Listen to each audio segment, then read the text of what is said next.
Welcome to my channel. నేను మీ శ్రీనివాస్ రెడ్డి.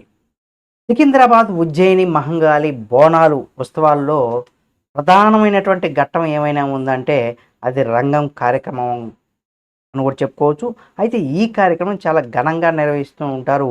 ఇందులో భాగంగానే మనం మాతంగి స్వర్ణలత గారి భవిష్యవాణి ఏదైతే ఉంటుందో ఆమె వినిపిస్తూ ఉంటారు. అయితే ఆమె వినిపించినటువంటి భవిష్యవాణి ఏంటి అనేది కూడా ఈ వీడియోలో మనం తెలుసుకుందాం. రాష్ట్రాన్ని దేశాన్ని కాపాడే భారం తనదేనంటూ కూడా ఆమె చెప్పడం జరిగింది భవిష్యవాణిలో. రాబోయే రోజుల్లో 100% ఈ మహమ్మారి వెంటాడుతుందని, అది కూడా సంభవిస్తాయని కూడా మాతంగి స్వర్ణలత భవిష్యవాణిలో తెలియజేశారు. జాగ్రత్తగా ఉండాలని భక్తులకు కూడా ఆమె హెచ్చరించారు కూడా. అయితే ఈ ఏడాది వర్షాలు తప్పకుండా కురుస్తాయనేసి కూడా చెప్పడం జరిగింది. దాంతోపాటుగా పాడి పంటలు సమృద్ధిగా పండుతాయనేసి కూడా భవిష్యవాణిలో చెప్పడం జరిగింది. అయితే ఈ రంగం కార్యక్రమంలో మంత్రి పొన్నం ప్రభాకర్ గారు కూడా పాల్గొనడం జరిగింది. అయితే ప్రతి బోనాన్ని చాలా సంతోషంగా అందుకున్నటువంటి ఉజ్జయిని సికింద్రాబాద్ ఉజ్జయిని మహంకాళి బోనాలు చాలా వైభవోపేతంగా కూడా కొనసాగిందని కూడా మనం చెప్పుకోవచ్చు. రెండో రోజు వేడుకల్లో భాగంగానే ఈ రంగం భవిష్యవాణి కార్యక్రమాన్ని కూడా నిర్వహిస్తూ ఉంటారు. ఇక్కడ పచ్చి కొండపైన నిలబడి అమ్మవారు పూనినటువంటి మాతంగి స్వర్ణలత గారు భవిష్యవాణిని చెప్పడం జరుగుతూ ఉంటుంది. అయితే ఉజ్జయిని మహంకాళి బోనాలు ఉత్సవంలోనే సంతృప్తి చెందదావా తల్లి అని అర్చకులు అడిగారు.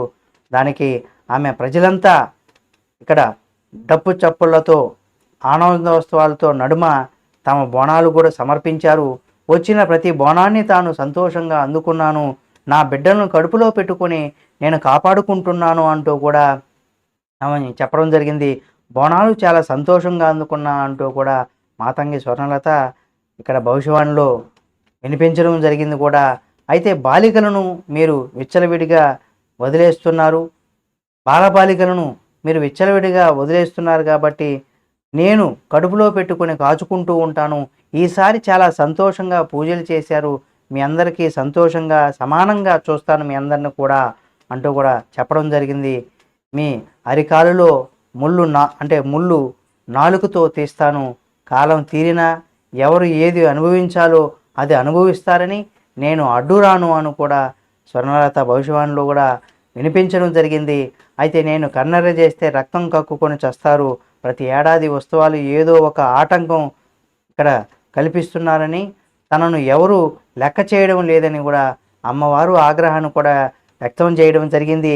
అయితే ప్రజలందరికీ అందరినీ కూడా తమ బిడ్డల్లా కూడా చూసుకుంటానని కూడా అలాగే కాపాడుకుంటానంటూ కూడా ఆమె తెలియజేయడం జరిగింది. రాసులో కొద్ది సంపదను తాను రప్పించుకుంటానని, గోరంతైనా తనకు దక్కడం లేదనేసి కూడా చెప్పడం జరిగింది. సక్రమంగా పూజలు జరిపించాలని, అలాగే బాలక అంటూ కూడా అమ్మవారును అనుగ్రహించిందని, తాను కన్నెర్ర చేస్తే రక్తం కక్కుకొని చస్తారంటూ కూడా హెచ్చరికలు కూడా చెప్పడం జరిగింది.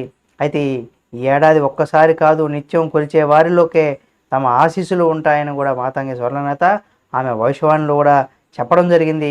అమ్మవారికి ఆ ప్రశ్నలు ఆలయ అర్చకుడు, ప్రధానమైనటువంటి అర్చకులు ఎవరైతే ఉన్నారో సమాధానం ఇచ్చుకుంటూ ప్రత్యక్షంగా పరోక్షంగా తాము దగ్గరుంచి పూజలు కూడా చేయిస్తామని తల్లి అంటూ కూడా ఆలయ అర్చకులు సమాధానం తెలిపారు.